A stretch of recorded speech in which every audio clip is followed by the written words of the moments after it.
Сәлеметсіздер ме, құрметті студенттер. Бүгінгі 5-ші модуль аясындағы 4-ші тақырыбымыз спектрлік әдістердің шектеулері деп аталады. Біз алдағы дәрістерде спектрлік талдаудың керемет мүмкіндіктерін, оның жоғары дәлдігін оқыдық.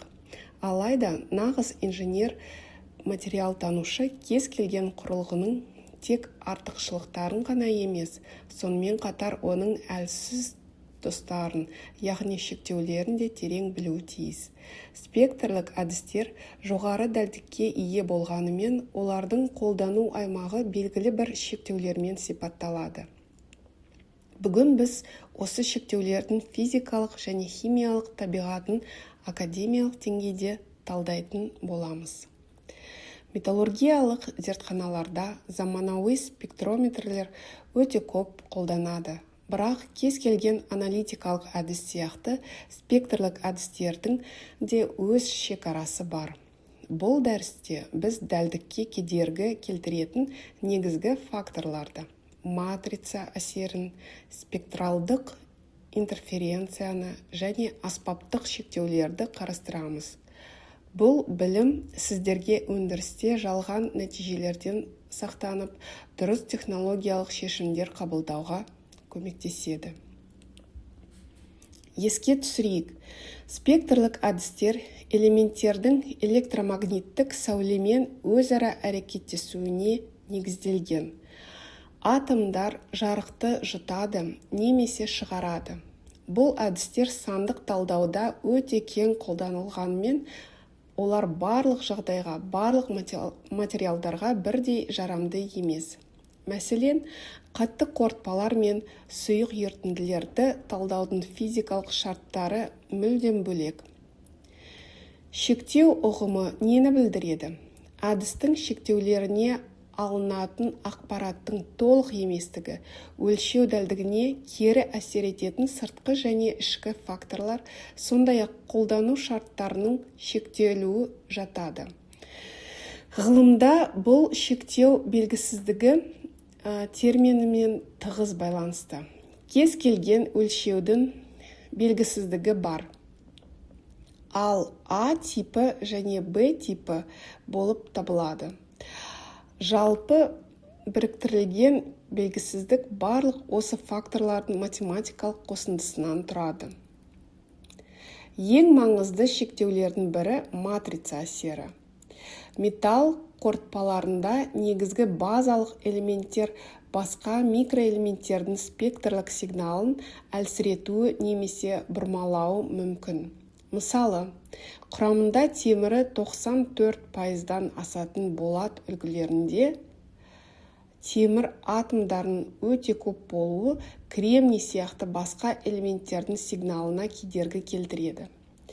Лазерлік ұшқындық эмиссиялық спектрометрияда немесе темірдің интенсивтігінің тұрақсыз болуы осы матрица әсерінің айқын көрінісі. Бұл құбылысты жою үшін зерттелетін матрицаға өте ұқсас стандартты үлгілерді пайдалану қажет. Келесі күрделі мәселе – спектралдық интерференция. Табиғатта әртүрлі химиялық элементтердің спектрлік сызықтары бір-бірімен өте жақын орналасып, қабаттасуы мүмкін. Бұл құбылыс спектралдық интерференция деп аталады. Егер құрылғының оптикалық ажырату қабілеті төмен болса, ол екі түрлі элементтің сигналын бір сигнал ретінде қабылдап, нәтижені жасанды түрде арттырып жібереді. Мұны болдырмау үшін альтернативті қабаттаспайтын спектрлік сызықтарды таңдау қажет. Спектрометр қаншалықты қымбат болса да, оған салынған үлгі сапасыз болса, нәтиже қате болады. Спектрлік әдістерде үлгі дайындау кезеңі соңғы нәтижеге өте қатты әсер етеді. Дұрыс дайындалмаған үлгі, мысалы беті тегіс емес, тотыққан немесе қышқылда толық ерімеген үлгі, үлкен өлшеу қателіктеріне әкеліп соқтырады.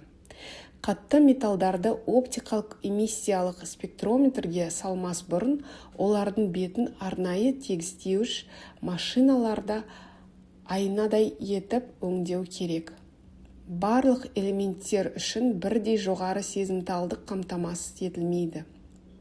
Кейбір элементтер үшін спектрометрдің анықтау шегі өте жоғары болуы мүмкін.